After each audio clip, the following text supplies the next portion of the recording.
Hello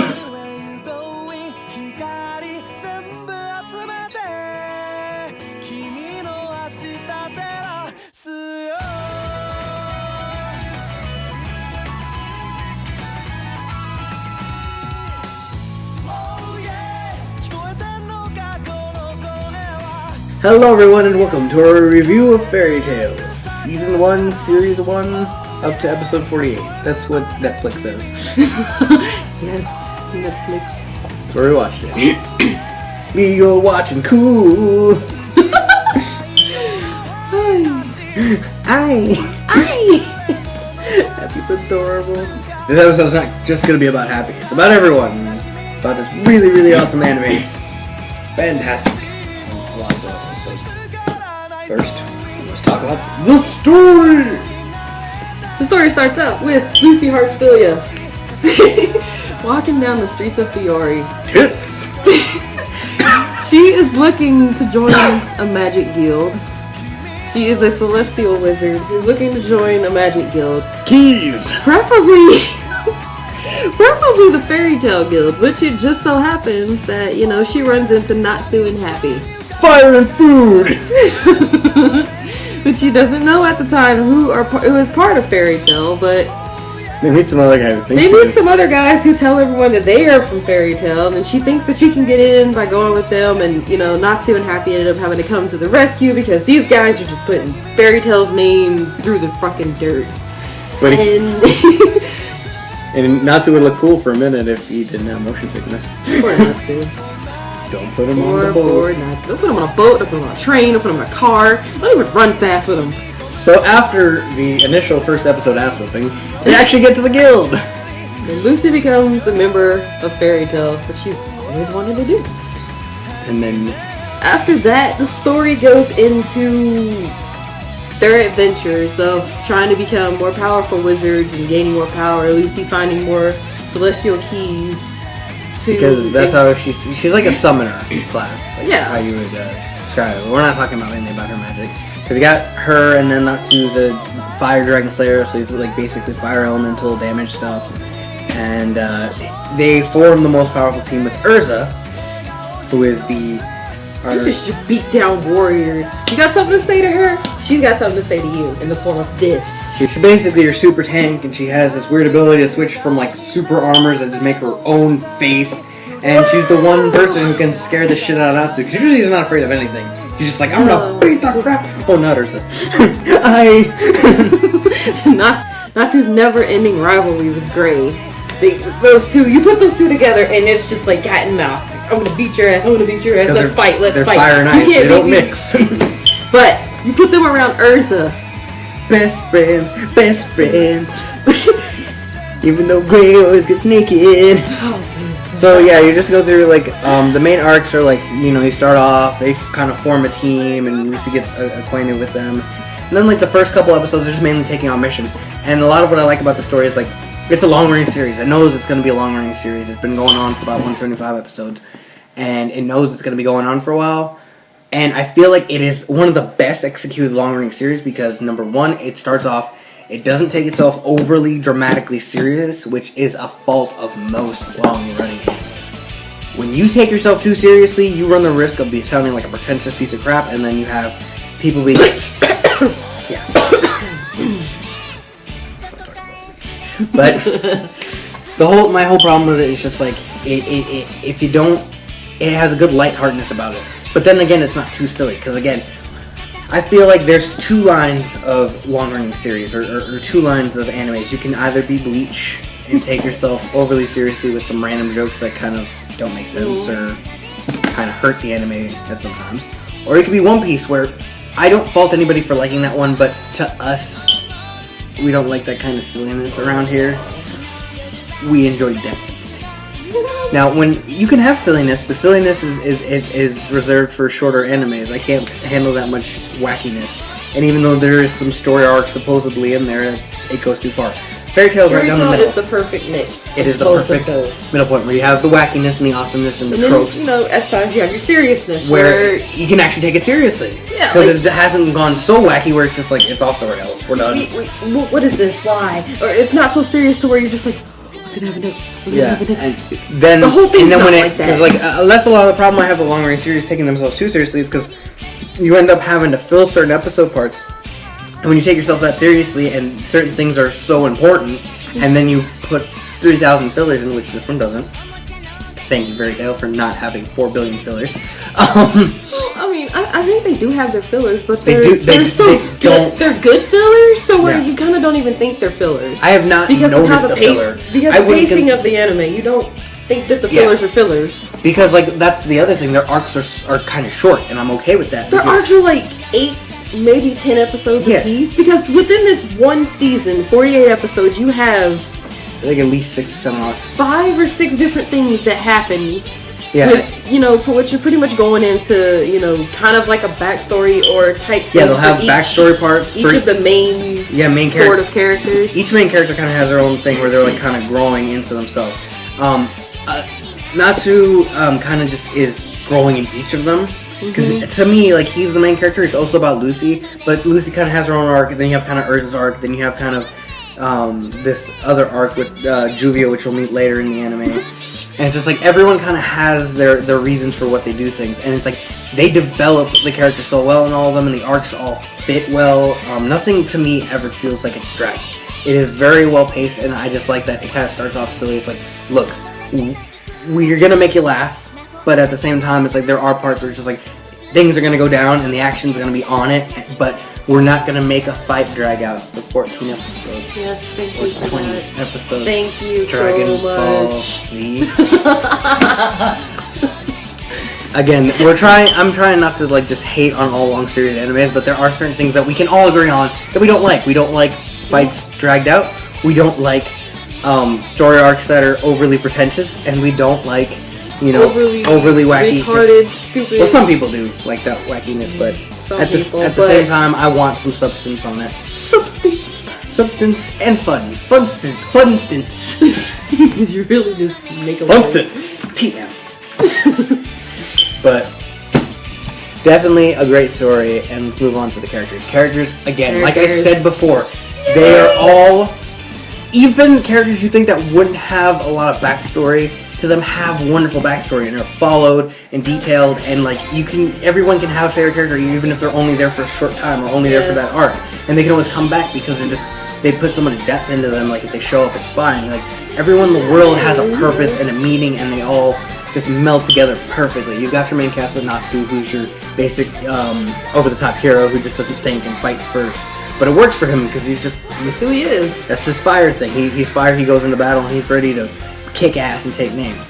And you got Gray, who's got his ice powers, who's kind of like Natsu, but is a little bit more calculating about the things he does, and he's a little bit smarter than Natsu. Though not to say Natsu's stupid, but I mean at the same time, he's a little bit more calculating than Natsu, but at the same time they're both pretty much like punch, run. Urza's basically she's your kind of serious character with her weird quirkiness to her. Because she's like, a lot of the time she's like, we have to do things this way, and she seems like all like business and stuff. She's like your justice type character. Justice. It has to be done this way. She's your lawful good. She is. She's your lawful good, but then like Then she has those weird moments where she gets a little odd. But she's a great character, and we get into her arc towards the end, and I really enjoy everything to do with her story. But anybody's story, all of them are good. And then you have there's a bunch of people in the guild that are awesome.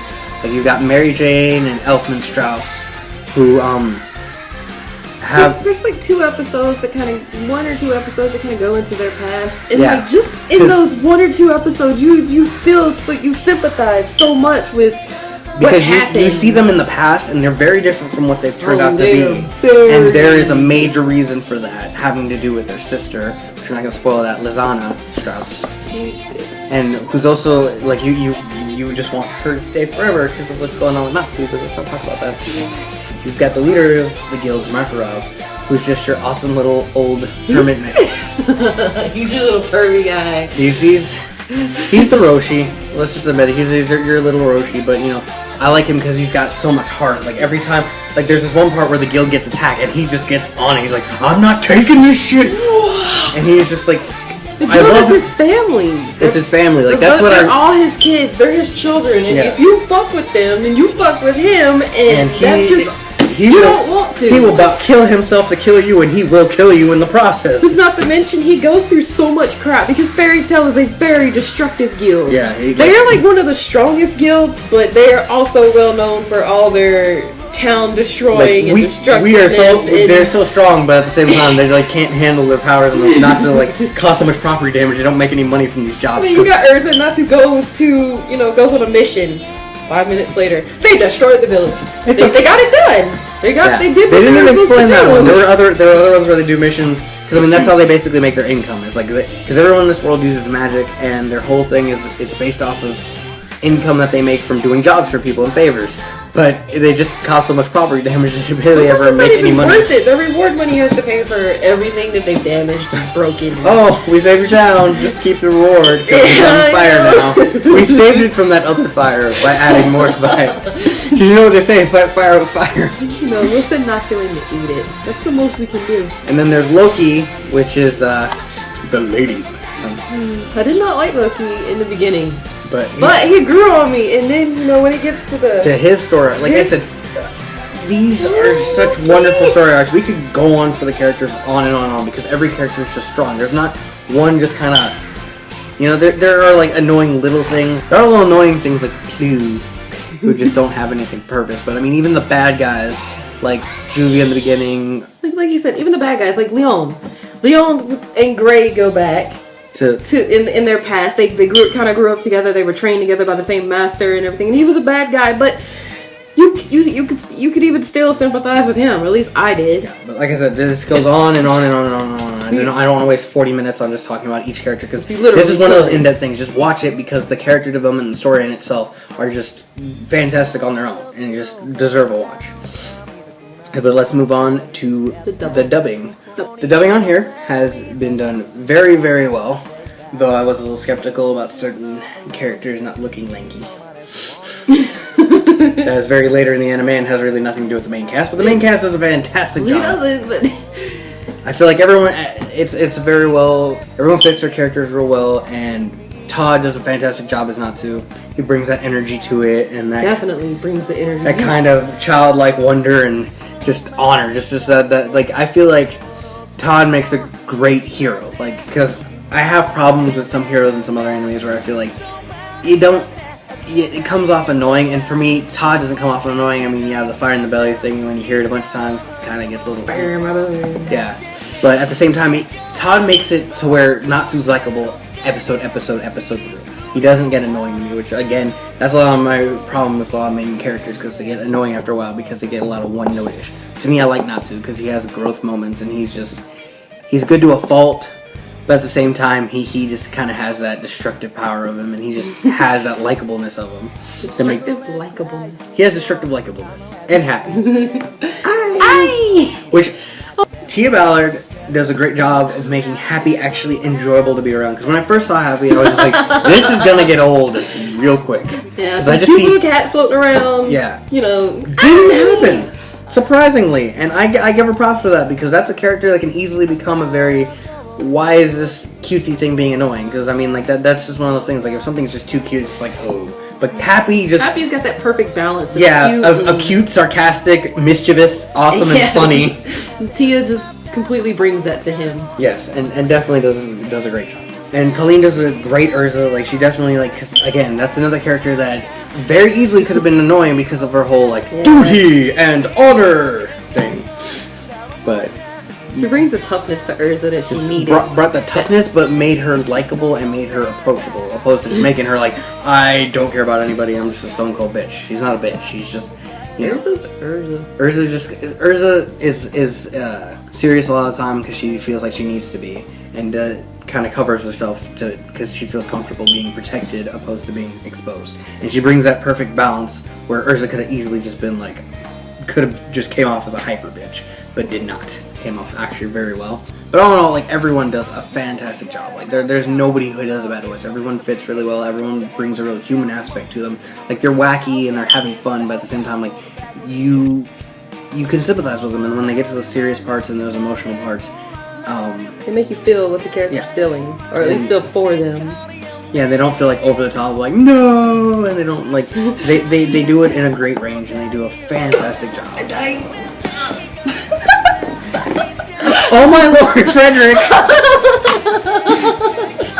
Oh my Lord, Frederick. Anyway. It's time for our final verdict. Can we stop trolling?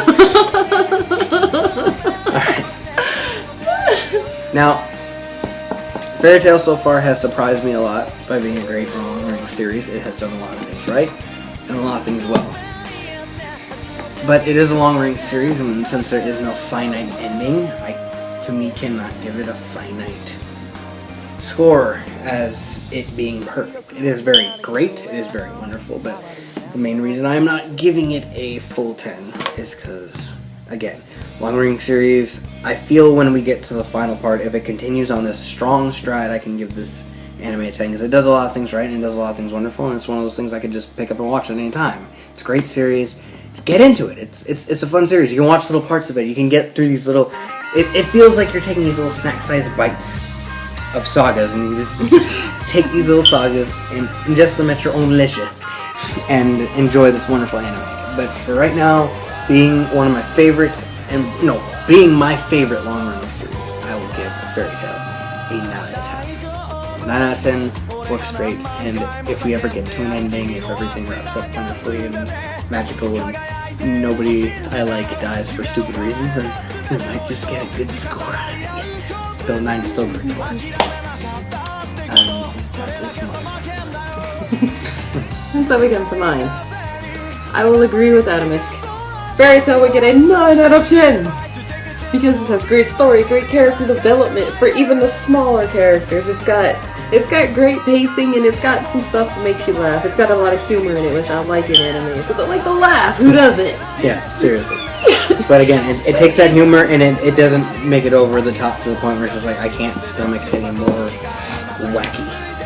So it's cute parts, funny parts, serious parts. Hey, it's got its fan service. Very, very... Guys, if you just want to look at TNA, just focus on that, and maybe laugh sometimes. Very well-rounded. It's got a little bit of everything while not skimping on anything. It takes all the good parts of anime and just kind of brings them together. At least as far as I see it. But again, no end, no 10. I'm gonna make that a rule now. Well, that's gonna wrap it up. So remember to like the video and subscribe to the channel. Also, like us on Facebook and follow us on Twitter. Remember, keep watching. More importantly, keep watching anime.